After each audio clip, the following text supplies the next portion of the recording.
This story happened when I was about 13 years old. It was a hot summer afternoon, and my buddy and I were bored and looking for something to do.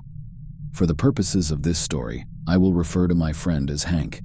Hank's older brother heard us talking about how bored we were, and suggested that we go down to the river bottoms and check out the area where the devil worshippers hung out, just to creep ourselves out. I had heard my older brother talk about some blood cult or devil worshippers hanging around the river bottoms as well, so when Hank's older brother mentioned this to us, my interest was piqued. Being young and stupid, Hank and I were always interested in things that were scary, especially if it involved local gossip, so we decided to go.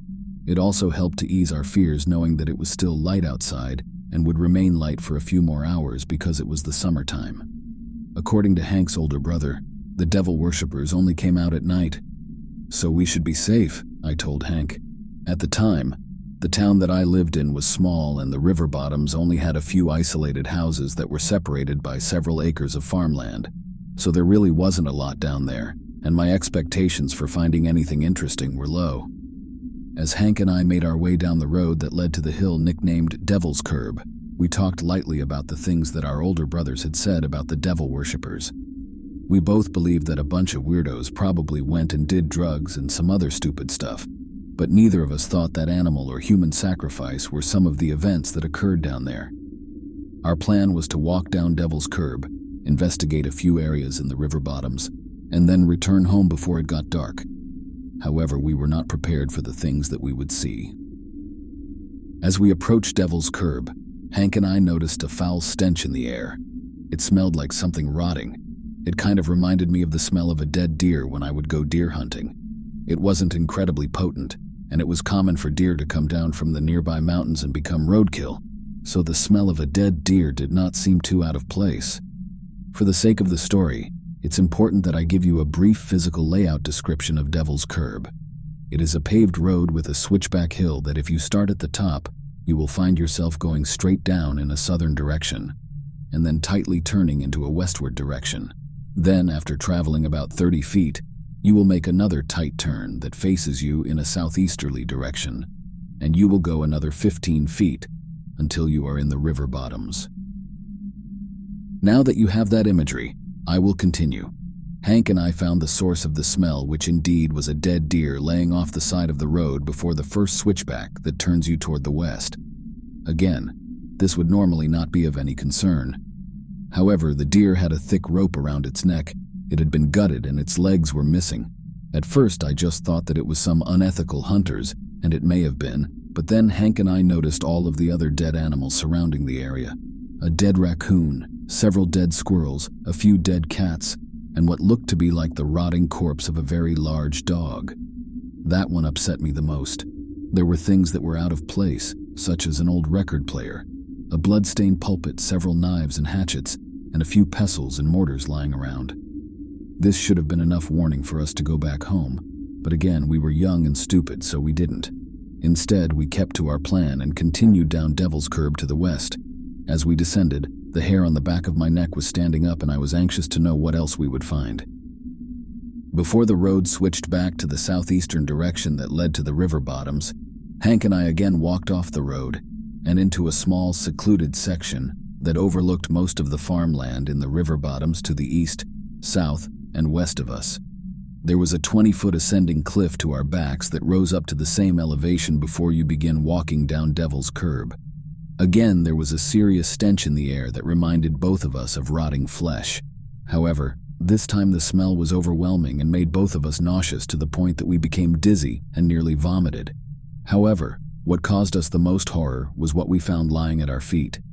There were several tarps rolled up hot dog style, with something rolled up inside of them.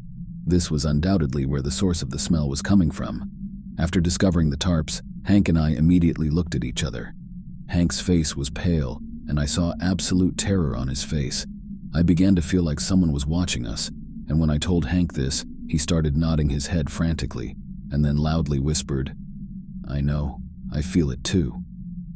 Before either of us discussed this matter anymore, or even thought about doing something asinine like opening up the tarps to peer inside, I began sprinting back up Devil's Curb with Hank following closely at my heels.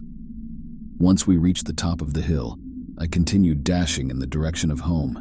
I heard Hank screaming after me, telling me to stop, so I slowed down, but I was afraid to turn around and see what was the matter. That's when Hank grabbed my shoulder and forced me to turn around. "Look over there," Hank shrilled, pointing next to the top of Devil's Curb. When I looked in that direction, I saw what Hank was pointing at. Standing about a football field length away from us was a woman in a white wedding dress staring directly at us. Again, there were no houses anywhere nearby, no cars and no streets, other than the one that Hank and I were standing on. No explanation as to why a woman would be standing in the middle of nowhere wearing a wedding dress alone. However, the worst part is that she was standing and looking over that 20-foot cliff, exactly where Hank and I were when we saw the tarps. I knew at that moment that she had been watching us. But for how long? And why? And what was she doing? Why was she there? We were close enough to her that we could see that her stare was fixed on us, but we were too far away to determine any facial features or if she was smiling or glaring. We stopped running and continued to walk back home, suspiciously looking over our shoulders every few seconds to see if she was still there. She was, and she was staring at us until we were out of view. The nausea and dizziness Hank and I felt gradually went away until we returned to his house. We both agreed to not tell our parents for fear of getting in trouble. That night I kept dreaming of going to Devil's Curb and looking around the area. I just couldn't seem to get it out of my head.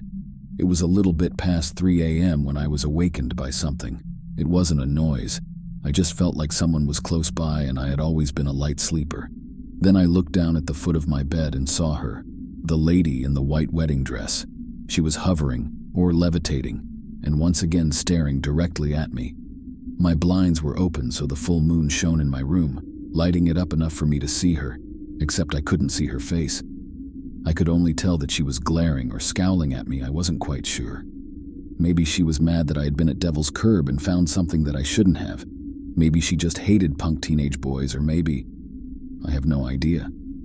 All I know is that as she levitated at the foot of my bed, I couldn't move.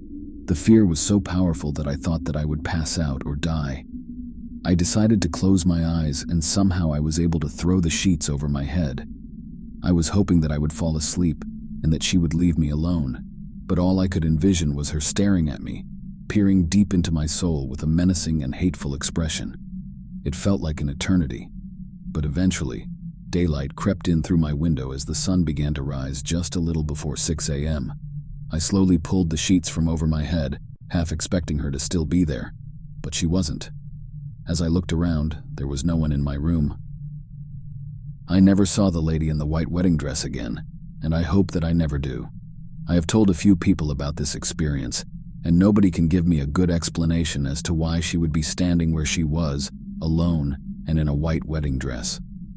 I don't know if she had any sinister intentions, but I'm glad that nothing bad happened to Hank or me. I also don't know if it was just a bad dream when I saw her levitating at the foot of my bed, or if it really happened. Either way, I learned that it's best that you stay away from things that are evil, even if you're young and stupid.